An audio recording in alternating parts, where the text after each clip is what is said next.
Hi all welcome to Aahi and Aayu vlogs. ఈరోజు మనం mixie జార్లో రుబ్బుకున్న పిండితో గారెల్ని ఫ్లఫీగా అండ్ అలాగే స్పాంజీగా క్రిస్పీగా ఎలా తయారు చేసుకోవాలో చూసేద్దామా.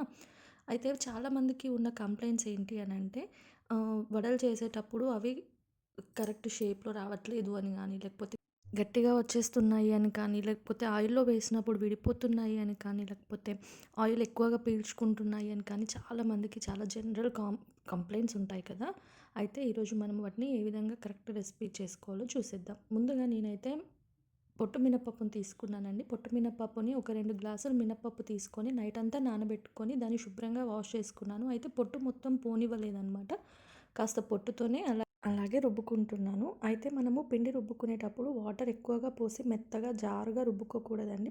వీలైనంత మెత్తగా అయితే పిండిని రుబ్బుకోవచ్చు, కానీ జారుగా మాత్రం రుబ్బుకోకూడదనమాట. ఇక్కడ చూసారా టెక్స్చర్ ఎలా ఉంది అనేది, అలా గట్టిగా రుబ్బుకోవాలి పిండిని. అలా రుబ్బుకున్న పిండిని తీసి ఒక హాఫ్ అన్ అవర్ పాటు డీప్ ఫ్రిడ్జ్‌లో పెట్టుకోండి. లేదు అనంటే మీరు ఒకవేళ రేపు మార్నింగ్ చేసుకోవాలి అనుకుంటే ఈరోజు నైట్ పిండి అంతా పట్టేసుకొని నైట్ అంతా నార్మల్ ఫ్రీజర్‌లో అయినా సరే ఫ్రిడ్జ్‌లో పెట్టుకోవాలనమాట. అలా ఫ్రిడ్జ్‌లో పెట్టుకున్న తర్వాత దాన్ని తీసి చాలా చక్కగా బీట్ చేసుకోవాలి. మీరు ఎంత ఎక్కువగా బీట్ చేసుకుంటే ఫ్లఫీగా అంత క్రిస్పీగా వస్తాయన్నమాట. దాని తర్వాత అందులోనే కాస్త పచ్చిమిరపకాయలు, అల్లము, అలాగే కాస్త జీలకర్ర, ఉప్పు మాత్రం వేసుకుంటున్నాను. నేను ఉల్లిపాయలు కానీ లేకపోతే వంట సోడా కానీ వేసుకోవట్లేదు. ఉల్లిపాయలు వేస్తే ఏంటంటే కాస్త మెత్తగా అనిపిస్తాయి, కానీ వంట సోడా వేస్తే ఆయిల్ పీల్చేస్తాయి అని నేను వంట సోడా కూడా వేయలేదు.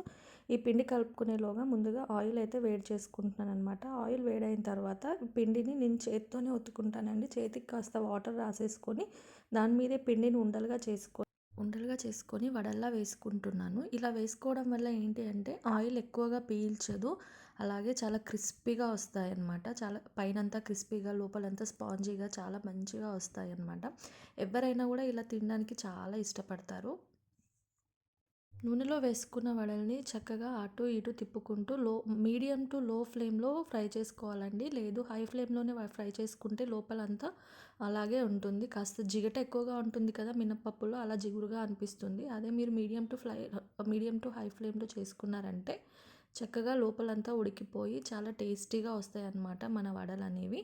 అయితే ఈ వడల్ని ఈ విధంగా చేసుకోవడం వల్ల ఆయిల్ అనేది అస్సలు పీల్చకుండా వస్తాయన్నమాట.